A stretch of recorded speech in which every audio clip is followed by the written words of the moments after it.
S1 Gujarati ન્યૂઝમાં આપનું હાર્દિક સ્વાગત છે। સમાચારની વાત કરવામાં આવે તો સરકારી વિજ્ઞાન કોલેજ અમીરગઢમાં જાપાનના હિરોશીમા અને નાગાસાકી પરમાણુ બોમ્બ ત્રાસદી પર કાર્યક્રમ યોજાયો।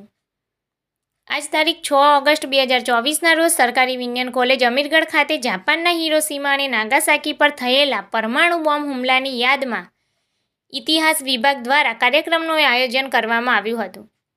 વક્તા શ્રી પ્રોફેસર મુકેશ ગઢવીએ પાવરપોઈન્ટ પ્રેઝન્ટેશનના માધ્યમથી વર્લ્ડ વારના બનાવો, અમેરિકા દ્વારા જાપાનના 2 શહેરો પર કરેલા પરમાણુ બોમ્બ હુમલા અને આ હુમલામાં થયેલ વ્યાપક જાનહાનિની વિસ્તૃત ચર્ચા કરી હતી।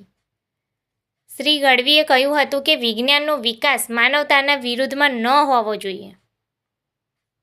દુનિયાએ યુદ્ધનો વિકલ્પ છોડી શાંતિ અને વાટાઘાટોના માધ્યમથી પ્રશ્નોનું સમાધાન શોધવું જોઈએ। અંતમાં આ વિષય પર BBC દ્વારા બનાવેલી ડોક્યુમેન્ટરી ફિલ્મનું પ્રદર્શન કરવામાં આવ્યું હતું। કાર્યક્રમમાં કોલેજના તમામ વિદ્યાર્થીઓ જોડાયા હતા। આ કાર્યક્રમનું આયોજન ઇતિહાસ વિભાગ દ્વારા તમામ પ્રાધ્યાપક મિત્રોના સહયોગ અને આચાર્ય શ્રી ડૉક્ટર N.K. સોનારાના માર્ગદર્શન હેઠળ કરવામાં આવ્યું હતું।